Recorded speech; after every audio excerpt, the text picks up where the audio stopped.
जिन लड़कियों को blood cyst है, ठीक है, और यानी खून की थैलियाँ बन जाती हैं बच्चेदानी में, तो अब वो निकलवा देती हैं, वो फिर बन जाती हैं, फिर निकलवाती हैं, वो फिर बन जाती हैं। अब उनको बच्चा भी चाहिए। बहुत सारी ख़वातीन हैं जिनको बच्चा नहीं हो पा रहा, लेकिन जो साइंसी तरीका कार है कि एग और स्पर्म को मिला के वो रखते हैं, क्या वो फ़ायदा मंद है इसमें?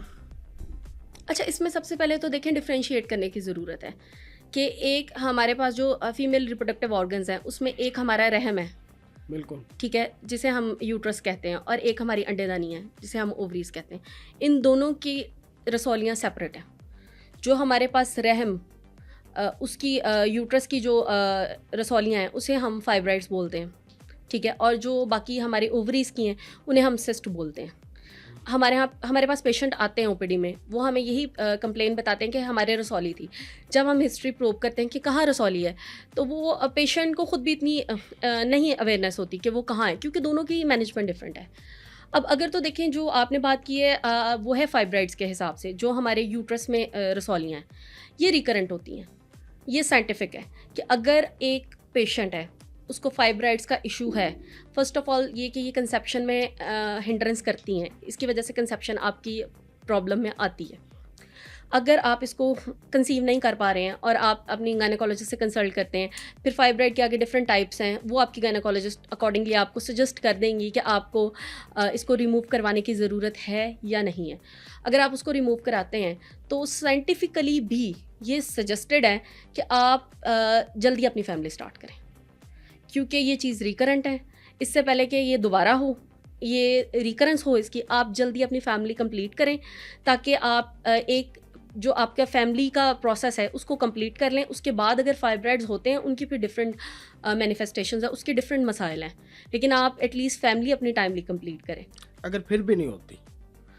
देखें, इसके अंदर जो इनफर्टिलिटी है इसको हम क्लासिफाई करते हैं कि अगर एक कपल है हमारे पास, वो आता है, वो इनफर्टाइल है बेसिकली, वो नेचुरली कपल कंसीव नहीं कर पा रहा है, तो वो क्यों नहीं कर पा रहा? फर्स्ट ऑफ ऑल, अब जो रिकमेंडेड है, जो इंटरनेशनल गाइडलाइंस कहती हैं कि 1 साल तक आप किसी भी कपल पे ना उसको आप प्रेशराइज करें, ना आप उसको इन्वेस्टिगेट करें। 1 ईयर आपने इवन इन्वेस्टिगेशंस भी नहीं करनी। At the end of 1 year जो नेचुरल कंसेप्शन है किसी भी कपल की, उसका रेट अप टू 90% है। अब जो वो 90% से फिल्टर होकर 10% रह जाते हैं आपके पास, after 1 year this is recommended कि आप उनको इन्वेस्टिगेट करें। अब जब आप उनको इन्वेस्टिगेट करते हैं, उसमें डिफरेंट कॉजेज़ हो सकते हैं। अब वो जो इनफर्टिलिटी है या बांझपन, एक थोड़ा सा सख्त लफ्ज़ है, अब तो इनफर्टिलिटी भी नहीं, इसके लिए सब फर्टिलिटी का लफ्ज़ इस्तेमाल किया जाता है, क्योंकि इनफर्टिलिटी ख़त्म हो चुकी है, अब तो इतनी आ गई है, वही हम बात करने लगे हैं अभी।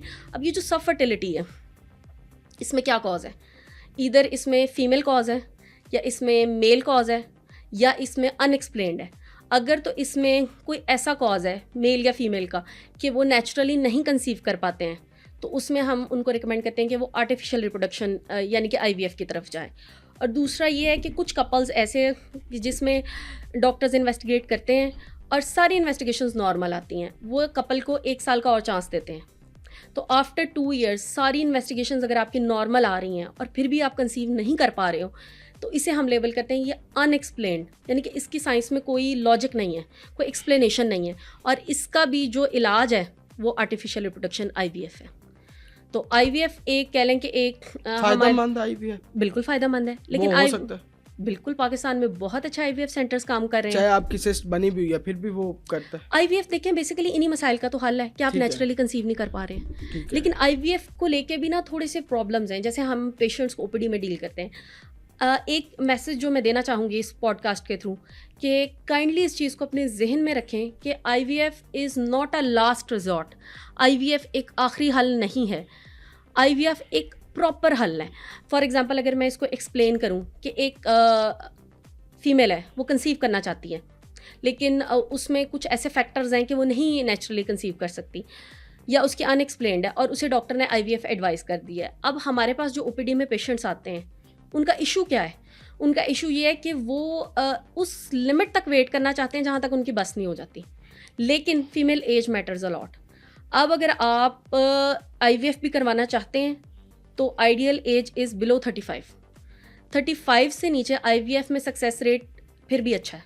अगर एक फ़ीमेल नेचुरली एक एजिंग प्रोसेस में आगे जा रही है तो उसमें फिर आईवीएफ के भी बहुत अच्छे रिजल्ट्स नहीं हैं। तो इसे काइंडली लास्ट रिजॉर्ट के तौर पे ना रखें, क्योंकि जो फीमेल्स हैं हमारे पास जो आती हैं पेशेंट्स, वो इसे लास्ट रिजॉर्ट पे रखते रखते वो अपनी एज का वो सारा गोल्डन पीरियड गुजार चुकी होती हैं। मोस्टली दे आर अबाउट 38 और 39, और फिर वो हमसे ये रिक्वेस्ट करती हैं कि आप हमें किसी अच्छे आईवीएफ सेंटर की तरफ रेफ़र कर दें, और अब हम पैसे भी अरेंज कर लेंगे, मनी भी एक फैक्टर है, और हम मोस्ट इंपॉर्टेंट मेंटली प्रिपेयर्ड हैं। लेकिन फिर 38-39 में आईवीएफ का भी इतना अच्छा सक्सेस नहीं है। तो काइंडली अगर आप आईवीएफ के लिए ख़ुद को आमादा करना चाहते हैं फाइनेंशियली भी एंड मेंटली भी, तो ये डिसीजन टाइम ले लें, क्योंकि इसकी अच्छे सर्कमस्टांसेस में भी इसका सक्सेस रेट पाकिस्तान में नहीं, over the globe world wide भी 40-45% है।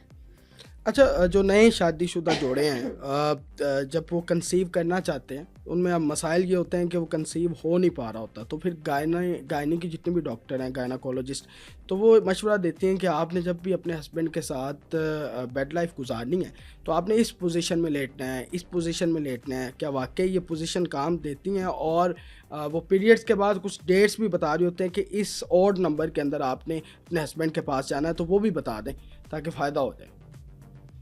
इसे हम बेसिकली कहते हैं फर्टिलिटी विंडो।